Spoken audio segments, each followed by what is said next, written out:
এই ভিডিও থেকে আমরা যা যা শিখব তা হল, তিনি আধ্যাত্মিক শক্তি কিভাবে পেলেন, আল্লাহ তাআলার সাবধানতা, গায়েব থেকে সাহায্য কিভাবে পেলেন।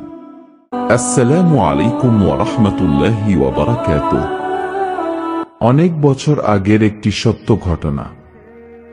এক দরবেশ তার অনুসারীদের নিয়ে এক গভীর জঙ্গলে প্রবেশ করলেন। দীর্ঘক্ষণ চলার পর তারা রাস্তার মাঝে একটি গুপ্তধনের বাক্স দেখতে পেলেন। সোনার বাক্স দেখে তার অনুচরবর্গ উচ্ছ্বাসে ভরে উঠল। সবাই বাক্সের দিকে ঝাঁপিয়ে পড়ল এবং নিজেদের মধ্যে ভাগ করে নিল। কিন্তু দরবেশ ধনভাণ্ডার থেকে কিছুই নিলেন না, বরং সেখানে একটি কাঠের ফলক দেখতে পেলেন, যেখানে আল্লাহর পবিত্র নাম খোদিত ছিল। দরবেশ সেটি তুলে নিয়ে চুমু খেতে লাগলেন। সে রাতেই দরবেশ একটি স্বপ্ন দেখলেন। স্বপ্নে গায়বী থেকে তাকে বললেন, তোমার অনুসারীরা সোনারূপার প্রতি আকৃষ্ট হয়েছে, কিন্তু তুমি শুধু আল্লাহর নাম খচিত কাঠের ফলককেই মূল্যবান মনে করেছ। আল্লাহর তাআলা এতে অত্যন্ত সন্তুষ্ট হয়েছেন। আল্লাহ তাআলা তোমার জন্য জ্ঞানবিদ্যার দরজা খুলে দিয়েছেন। এই মহান দরবেশ ছিলেন হযরত জুন্নুন মিশরী রহমতুল্লাহি আলাইহি, যিনি মারেফাতপন্থীদের শিরোমণি এবং তৌহিদবাদীদের আদর্শ। তবে মিশরের সাধারণ মানুষ তাকে ভুল বুঝত এবং কাফের বলে অপবাদ দিত। তার প্রকৃত পরিচয় তিনি জীবিত থাকতে তখনকার মানুষ জানতে পারেনি। প্রথম জীবনে এক দরবেশের কথা শুনে হযরত জুন্নুন তাকে দেখতে যান। তিনি দেখেন সেই দরবেশ একটি গাছের নিচে বসে তার শরীরে আঘাত করছে আর বলছেন, হে দেহ, আল্লাহর আদেশ পালনে তুমি আমাকে সাহায্য করো, নইলে তোমাকে মৃত্যুর আগ পর্যন্ত উপবাসে রাখব। এই কথা শুনে হযরত জুন্নুন দরবেশের কাছে জানতে চাইলেন, আপনার এমন কঠোর আচরণের কারণ কি? দরবেশ বললেন, আমার এ দেহ আল্লাহর হুকুম পালনে সাহায্য করছে না, তাই একে শাস্তি দিচ্ছি। হযরত বললেন, আমি দূর থেকে মনে করেছিলাম আপনি হয়তো কাউকে হত্যা করছেন। দরবেশ বললেন, না, তুমি ঠিক বোঝনি। আমি দুনিয়ার ভালোবাসাকে অপরাধ সাদৃশ্য বলে মনে করি। হযরত তাকে বলেন, আপনিই মনে হয় প্রকৃত আল্লাহওয়ালা। তারপর দরবেশ বললেন, আমি কোনো আল্লাহওয়ালা নই, আমার চেয়েও বড় আল্লাহওয়ালা লোক আছেন। তুমি কি তাকে দেখতে চাও? তো সামনের পাহাড়ের দিকে যাও। তার কথান্ত হযরত জুন্নুন মিশরী রহমতুল্লাহি আলাইহি ওই পাহাড়ে গিয়ে দেখলেন এক দরবেশে একখানা পায়ে দাঁড়িয়ে আছেন, আর সে পায়ে অসংখ্য পোকা বসে আছেন। হযরত তাকে সালাম জানিয়ে তার এই অবস্থার কথা জানতে চাইলেন। হযরত, আপনার এই অবস্থা কেন?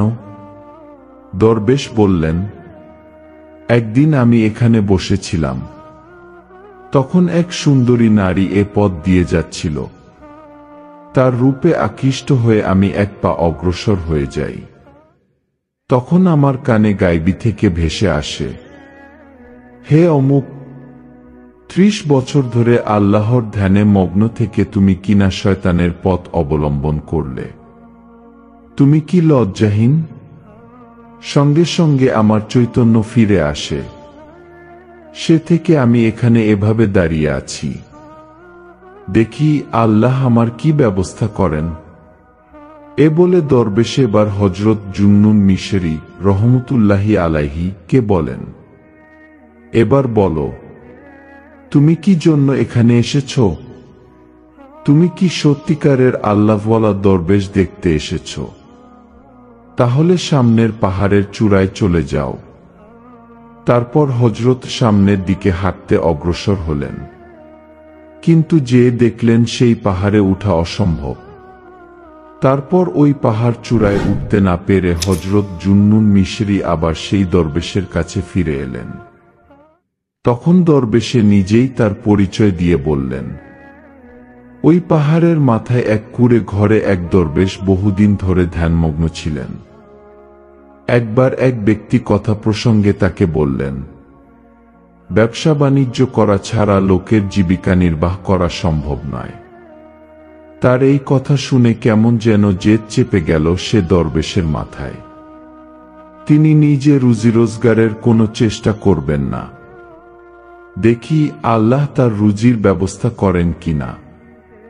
আর সত্যিই তিনি কয়েকদিন পানাহার করলেন না। আল্লাহ তাআলা মৌমাছিদের আদেশ দিলেন, তারা যেন তাকে নিয়মিত মধু সরবরাহ করে। তার কথায় হযরত জুন্নুন মিশরী রহমতুল্লাহি আলাইহি এর হৃদয়ে কম্পন দিয়ে উঠল।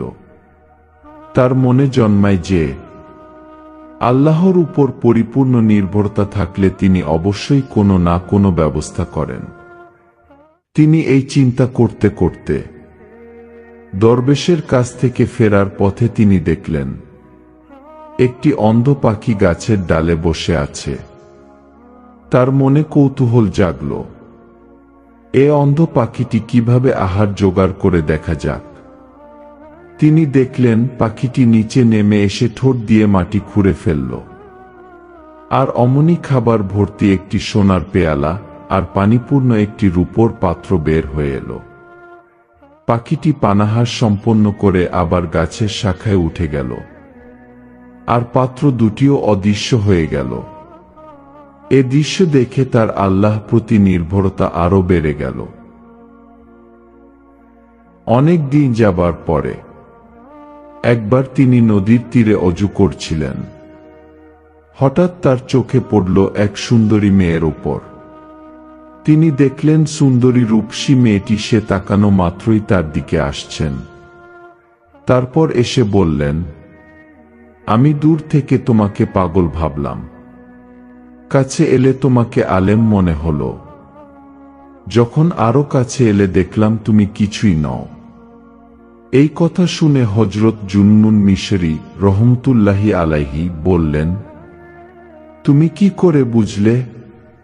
সুন্দরী বলল, তুমি পাগল হলে অজু করতে না, আলেম হলে পর নারীর দিকে চাইতে না, আর দরবেশ হলে আল্লাহ ছাড়া অন্য কিছুর দিকে তুমি তাকাতেই পারতে না।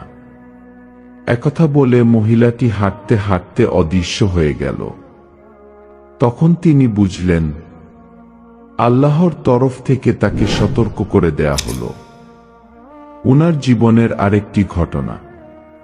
তিনি একবার নৌকায় যাত্রাকালে এক মুক্তা ব্যবসায়ীর মুক্তা হারিয়ে যায়। যাত্রীরা হযরত জুন্নুন মিশরী রহমতুল্লাহি আলাইহি কে তার পরনে জীর্ণশীর্ণ কাপড় দেখে তাকে সন্দেহ করে অপমান করতে থাকে। তারপর তিনি আল্লাহর দরবারে মোনাজাত করলেন, হে আল্লাহ, আপনি নিশ্চয় জানেন আমি চোর নই, অতএব আপনি আমার সম্মান রক্ষা করুন। আল্লাহ তার আকুল প্রার্থনায় সাড়া দিলেন। দেখা গেল নদীর অসংখ্য মাছ এক একটি মুক্তাদানা মুখে নিয়ে ভেসে উঠল নৌকার চারপাশে। তিনি তখন একটি মাছের মুখ থেকে মুক্তা খসিয়ে নিয়ে বণিককে দিলেন। সব যাত্রীরা এবার হুমড়ি খেয়ে পড়ল তার পায়ের তলায়। সবাই তার কাছে ক্ষমা চাইল। তিনি তাদের ক্ষমাও করে দিলেন। এই ঘটনা থেকেই তিনি জুন্নুন নামে পরিচিত হন, যার অর্থ হচ্ছে মাছের অধিকারী।